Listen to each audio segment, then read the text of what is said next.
আজকের এই সুন্দর সকালের সময় যখন আমরা প্রভুর মণ্ডলীতে যাই আরাধনা সম্বন্ধে কিছু দেখার জন্যে, আমার সাথে বার করুন মার্ক লিখিত সুসমাচার তার 15 অধ্যায় 34 পদ।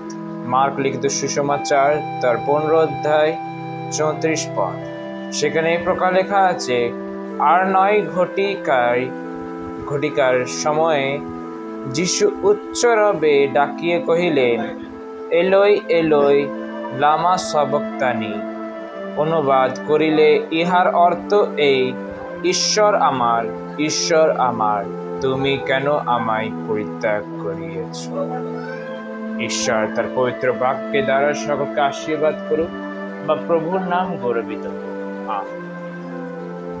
এখানে প্রভু যীশু খ্রিস্ট যখন সে কালভারি ক্রুশে নিজের জীবনকে ত্যাগ করছে, সেই কালভারি ক্রুশে যখন তাকে চাপিয়ে দেওয়া হয়েছে, তখন সে একটাই কথা বলেছিল। তো সাতটা বাণী, 7টা কথা বলেছিল, কিন্তু তার মধ্যে একটা কথা সে বলেছিলেন, সেটা হচ্ছে কি, এলি এলি লামা সবক্তানি।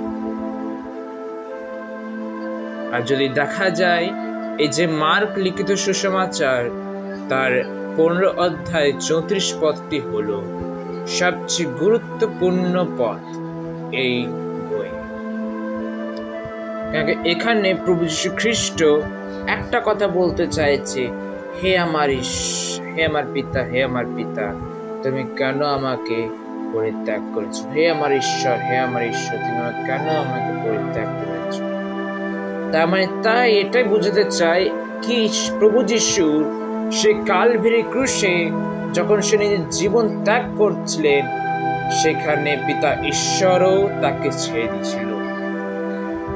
সেখানে তার মা বাবা, তার সমস্ত পরিবারের যত সদস্য তাকে ছেড়ে দিয়েছিল, নিজের জাত তাকে ছেড়ে দিয়েছিল, নিজের যে যাদের সেবা করেছিল প্রভু যীশু খ্রিস্ট, কেউ তার সাথ দেয়নি, তারাও তাকে ছেড়ে দিয়েছিল।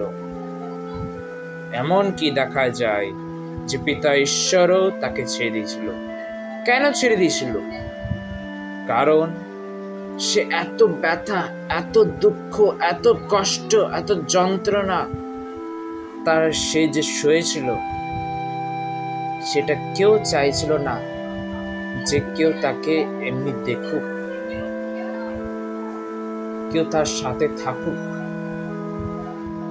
সেই দুঃখ কষ্টের জন্যে এমনকি পিতা ঈশ্বর যে জগতের সৃষ্টিকর্তা, সেও তাকে ছেড়ে দিল।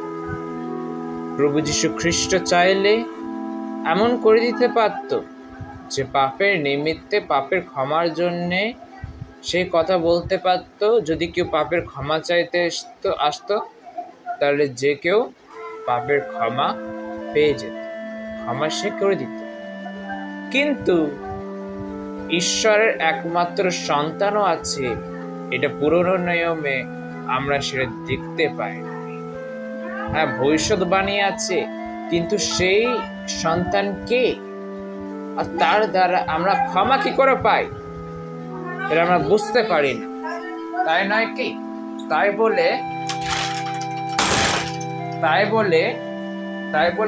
একটা কথা বলতে চাইছে, তাই বলে এটা আমরা দেখতে পাই, এই সমস্ত কষ্ট শুধুমাত্র আমাদের পাপের নিমিত্তে সে একমাত্র সন্তান প্রভু যীশু খ্রিস্ট করলেন।